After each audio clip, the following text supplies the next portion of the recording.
You're listening to Rewriting the Rules, the podcast that dares to go deeper than training.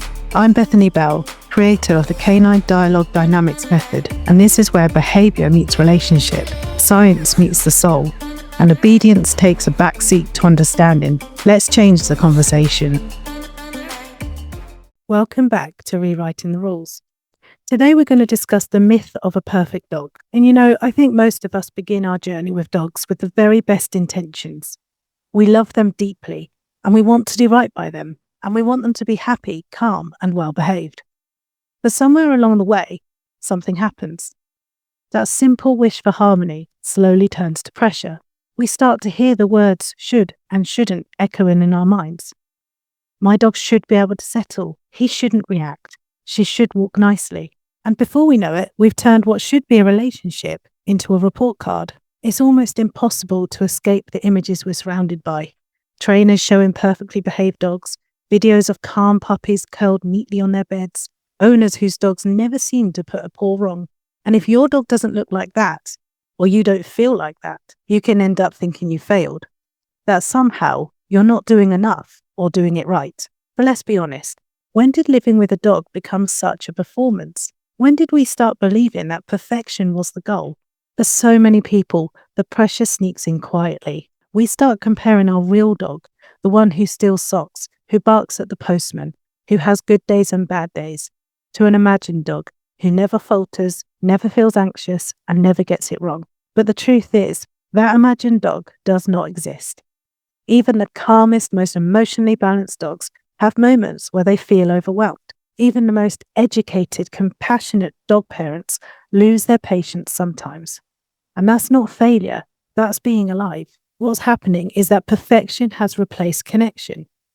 And when we start chasing the image of the perfect dog, we lose sight of the beauty in the real one sitting right in front of us. So in today's episode, we're going to look at what this pressure really does to dogs, to people, and to the relationship between them. We'll look at where this perfection mindset comes from, how it quietly wears down both confidence and joy, and how we can begin to step back to redefine what success actually looks like when you live through dialogue, not discipline.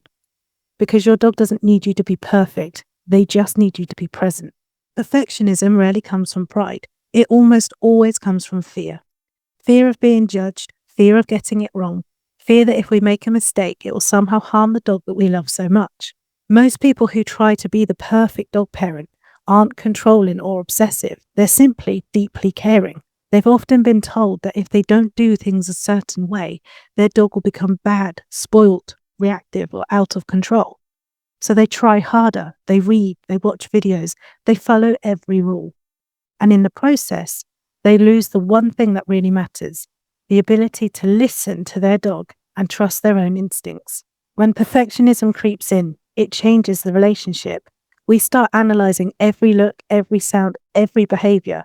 We forget that learning is messy and the growth doesn't happen in straight lines. And dogs feel that pressure too. Our emotions are not invisible to them. They live in the same emotional atmosphere that we do. When we're tense, self-critical, or anxious, their nervous system mirrors ours. They start looking for cues that something's wrong. And soon, both human and dog are walking on eggshells, each trying not to disappoint each other. You can almost picture it. The owner holding their breath, hoping the dog doesn't bark at a jogger. The dog feeling the tension in the lead and bracing for what's about to happen. It's not training anymore. It's two beings anticipating each other's mistakes. And this happens across the board, even with gentle, positive approaches. Because perfectionism doesn't only belong to strict training methods. It can exist in reward-based circles too, where people feel guilty if they're not upbeat enough, not fast enough with the treat, or not reinforcing perfectly. It's not so much about ethics, it's about expectation. When we believe that we must be flawless, we stop learning, we stop being curious, and we lose our ability to adapt. And that's when communication breaks down. And this is the hard truth. No matter how much we study dogs, we'll never get everything right. Because dogs aren't equations, they're emotional, relational, living beings, and so are we. When we accept that, and really accept it, something inside relaxes. We start to breathe again. We see our dogs differently, not as projects to perfect, but as souls to understand. Perfection doesn't just weigh on people, it quietly seeps into the lives of dogs too. When we hold tight to control, when every walk, every moment at home, every interaction becomes something to manage or correct, our dogs learn to live within invisible boundaries. They stop taking up space and they start editing themselves to fit into our idea of good. We often call this well behaved, but what if, in some cases, it's actually self suppression? Some dogs learn to hold everything in. They become polite, quiet, obedient. But inside, you can feel the tension building. You can see it in the stiff posture, the hesitation before approaching, the eyes that glance for permission before they move. They've learnt that freedom is risky and that choice brings consequences. And for others, the pressure looks very different. It bursts out sideways in sudden barking, frustration, chewing, pacing, or reactivity. Because perfection is impossible to maintain. When emotions are constantly managed rather than expressed, they'll find another way out. It's the same reason some dogs regress after long periods of being compliant, because suppression has an expiry date. The energy that's been tightly wound eventually unravels. I've met so many dogs who on paper look perfect. They walk beautifully on the lead, they stay when they're told, they never steal food, never bark excessively. But when you look closely, you realise they've stopped engaging, they've stopped thinking. They're living with someone else's idea of them. And that's heartbreaking, because dogs were never meant to be performers. They were meant to be partners. In the CDD method, we focus on dialogue, not performance, because dialogue allows for mistakes, it allows for emotions, it allows for your dog to be real and still be loved. When we trade authenticity for appearance, we don't create balance, we create burnout for both species. A dog who constantly has to be good can't explore who they truly are. And when we remove the space for curiosity, we also remove the space for trust. Dogs shouldn't have to earn their right to exist peacefully beside us. They shouldn't have to prove their worth through stillness or impress us with restraint. They deserve to feel accepted, even when they're messy, just like we do. And the cost of perfection doesn't just stop with the dog. It lands squarely on us too, the ones trying so hard to get it all right. Most people who end up overwhelmed by dog rules didn't start that way. They started with love. They wanted to do better than what they'd seen before, to be kind, ethical, gentle, and informed. But the more information you take in, the easier it is to drown in it. Suddenly, every decision feels high stakes. Am I reinforcing too much? Am I too soft, too firm? Should I be doing more enrichment, less enrichment? Every choice becomes a test that you can fail, and failure feels personal when the dog you love is involved. It's not just about technique anymore, it's about worth. You start to second guess yourself in front of others, especially professionals or friends who seem to have it all together. You might replay moments in your head after a walk. That one bark, that one pull, that one time you sounded frustrated. You convince yourself that everyone else would have handled it better. And that's the quiet cruelty of perfectionism. It isolates. It makes you forget that everyone has messy moments. I've worked with so many people who carry this invisible weight. They're constantly apologizing for their dog's behavior and their own emotions, for the fact that life with a living, feeling being isn't picture perfect. It's exhausting, because it's not just the dog performing, it's the human too. Always on stage, always trying to appear calm, capable, and endlessly patient. And yet, underneath that, most people are tired of doing everything right and still feeling like it's not enough. Tired of trying to follow 10 different training philosophies at once. Tired of not enjoying their walks anymore because they're too busy managing. When you live under that constant expectation, joy starts to fade. Connection becomes secondary to performance. Even love begins to feel like pressure. But it doesn't have to be that way. When we begin to loosen our grip, when we allow ourselves to make mistakes, to not have all the answers, we give our dogs the same permission. We become learners again, not instructors, and partners, not perfectionists. You don't need to be the perfect dog parent. You just need to be an honest one. Someone who tries, learns, forgives, and keeps showing up. That's what your dog already believes you are. And I'll be honest with you, I know this pressure firsthand, not just as a dog guardian, but as a professional. For years, I felt that because I was a behaviorist and a trainer, my dogs were meant to show that. They were supposed to be my proof, my walking, wagging business cards. Two rescue dogs who, through my knowledge and skill, could become the perfect examples of what training could achieve. And they were trained. They could do everything you might expect a well-trained dog to do. But something was missing. They stopped enjoying it. And if I'm honest, so did I. No matter how polished they became, they still weren't perfect in the eyes of training. Their lead walking didn't look textbook tidy. They're spaniels for a start. They barked when someone knocked on the door. They leapt all over me when I came home, tails wagging, eyes shining. And for a long time, I felt ashamed of that. I told myself I should know better, and I worried what other professionals would think.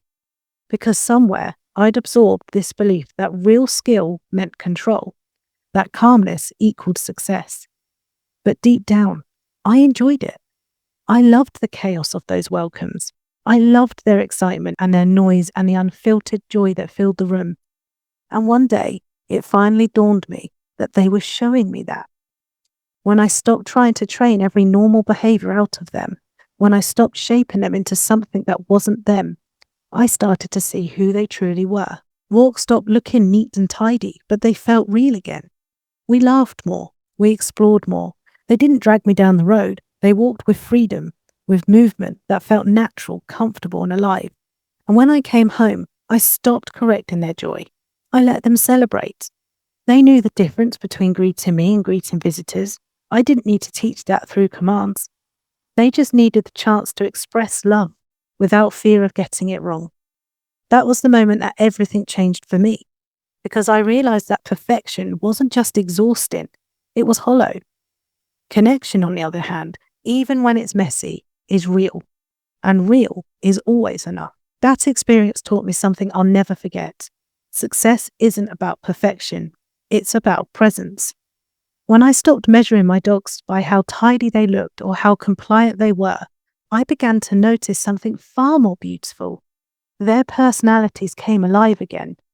The sparkle returned to their eyes. They started offering behaviors I hadn't asked for: curiosity, playfulness, and even a sense of humor. It reminded me that dogs are not meant to be molded into our versions of well-behaved. They're meant to live alongside us, to share space, language, and love. In behaviorism, success is often measured by reduction: less barking, less pulling, less excitement. But what if we measured success by more? More communication, more confidence, more emotional expression, more freedom to think and choose. In the CDD method, that's what we celebrate. Not a dog that looks perfectly controlled, but a dog who feels safe enough to be expressive. A dog who knows when to pause, when to play, and when to seek comfort. Not because they've been told to, but because they've learnt to think. The real success isn't when our dogs stop behaving, it's when they start understanding. I often tell people, you don't need to raise a perfect dog. You need to raise a connected one. When connection is your focus, everything else begins to fall into place naturally. You don't have to micromanage every move. You can trust that the relationship itself will guide you both. And the best part is the moment that you stop chasing perfection, your dog stops chasing approval. They start living, and so do you. When we redefine success, we also redefine failure. Suddenly, mistakes are not shameful, they're useful. They become moments of understanding, of growth, and of shared learning. Your dog doesn't need you to have all the answers. They just need you to keep asking the right questions. And sometimes, the most profound thing that you can say to your dog is, "It's okay, we'll figure this out together." And that's real teaching. That's real partnership. That's what love looks like when perfection finally steps aside. So how do we begin to step away from this cycle of perfection? From the heavy pressure to get everything right all the time? It starts with compassion for your dog, yes, but also for yourself. The first step is to notice. Notice when you feel tightness in your chest, when your tone changes, when you start to compare yourself or your dog to others. Those moments are gentle invitations, not to feel guilty, but to pause and breathe. Ask yourself, who am I trying to please right now? Because it's rarely your dog. They don't need you to prove anything. They just want to feel safe beside you. The second step is to observe, not correct. Spend time just watching your dog, the little choices that they make, the tiny signs of emotion that often go unseen when we're in teaching mode. When you observe without agenda, you start to understand them again, not as a list of behaviors, but as living, feeling beings. The third step is to let small imperfections stay imperfect. If your dog barks when someone knocks, let it be okay for a moment before rushing to fix it. If your recall is not flawless, remind yourself that curiosity is not a flaw. It's intelligence in motion. If your walk doesn't look like a demo reel, remember, it's a walk, not a performance. And the fourth step, maybe this is the hardest, is to forgive yourself. You will lose patience sometimes. You will make mistakes. You will occasionally fall back into old habits, and this does not make you a bad dog guardian. It makes you human.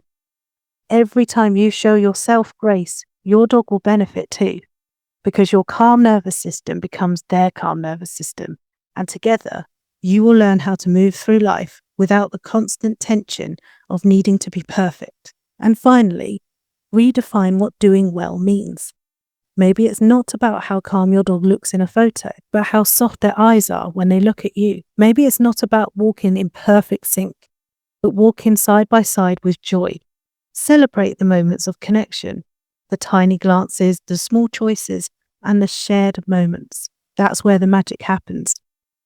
So as you move forward, ask yourself, do I want a perfect relationship or an honest one? Because perfection may impress others, but honesty heals both of you. So maybe perfection was never the goal at all. Maybe what we've really been searching for is peace. The peace that comes from knowing you're doing your best, even when it's not flawless. Because dogs don't love us for being polished. They love us for being present, for laughing at the wrong moments, for our tone in our voice when we talk to them, for the quiet rituals that we share every day. They don't care if you trip over a training plan or miss a cue.